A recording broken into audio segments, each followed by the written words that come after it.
There is perhaps no art form more human than storytelling. Great stories are often passed from generation to generation, but the love of sharing stories can be carried on too. And we have Erin Valle here back with us now, our very own storyteller.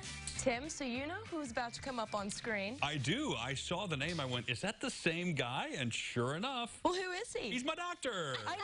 He told me. I was like, that's so cool. Okay, so.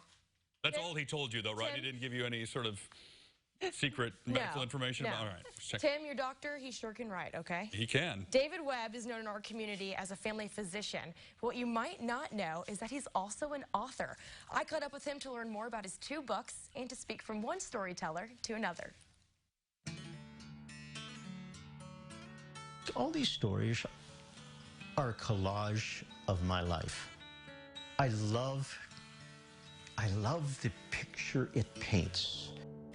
Who I was, the journey of life, where I am now, and how things come around in a circle. Although he's the author of 2 books, Dr. David Webb doesn't view himself as a writer. One person told me, well, if you wrote a book, you're a writer. And I guess in that sense I am, but I don't view myself as a writer. I view myself as a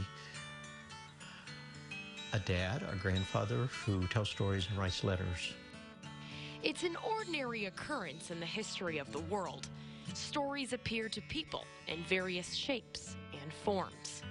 Like many, Dr. Webb finds inspiration from popular and widely loved storytellers. Mr. Rogers was my all-time hero.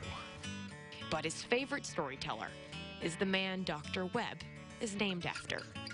It comes from his grandfather, David Kinzer, whose approach to storytelling is as central and ancient as the art form itself. He and I would sit up at night and he would tell me stories. Stories about what it's like growing up in his days, stories about things he learned as a young man growing up. And I was fascinated by them. I was just mesmerized by stories. Decades later, Dr. Webb would carry that love of stories into his own family. Working all day as a family physician caused him to miss supper at times. But instead of worrying about missing out on quality time with his 4 daughters, Dr. Webb made a commitment. It became my joy and my privilege to tell my daughters stories when I put them to bed. He'd tell his daughters 2 stories. First, a Bible story, and then another relating to something going on in his daughters' lives.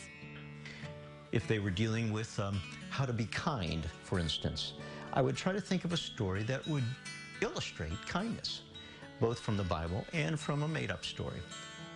For me, stories have always been probably the premier way of communicating concepts. Now, you can tell an 8-year-old, I need you to be kind, or I think you ought to be kinder to your friend, or to your brother, to your sister. But for an 8-year-old, the concept of kindness doesn't really sink in. When you put it in a story form, it's almost like the concept takes on a life of its own. It gets painted as a picture.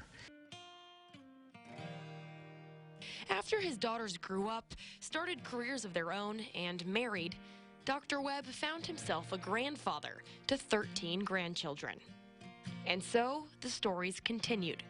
But this time, Dr. Webb wanted other parents to experience the joy that he had found. Having that time of impact and influence and teaching these concepts to them through the stories, I want other people to experience that. So he turned a few of those bedtime tales with moral lessons into a book called Rescue at the Dock. The stories feature a family living in a peaceful lobstering town in Maine.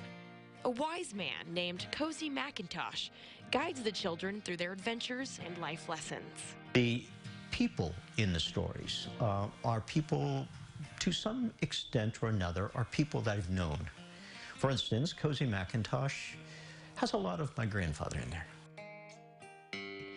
Whether it's through his work or the routine of tucking his children into bed each night, storytelling is a discipline that shaped Dr. Webb as a parent. But perhaps his favorite way to practice this discipline is through the art of letter writing. His latest book, Letters to David, is a collection of letters written to himself. It asks the age-old question, What advice would you give your younger self, knowing what you know now? Dr. Webb covers 33 topics in Letters to David. The book focuses on child raising, choosing adult friends, work ethic, and more. Now, the intent was not, and I want to emphasize this, was not to convince the reader to live those topics as I advised myself to live them. My intent was to encourage and challenge the reader to take a good look at these topics.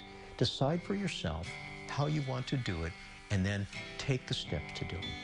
His only hope, that parents and grandparents everywhere can find a quiet time to not only tell stories, but to answer the heartfelt questions that often follow. Those are the times when real love was shared, real nurturing happened. These are what makes families precious. Find Dr. Webb's books at Muhammad IGA. Rescue at the Dock is available in Carl's gift shops, and Letters to David is on Amazon. And if you want to reach out to Dr. Webb and maybe order a book from him personally or talk about how much you liked one of his books, dkwbook@gmail.com is where you can find him.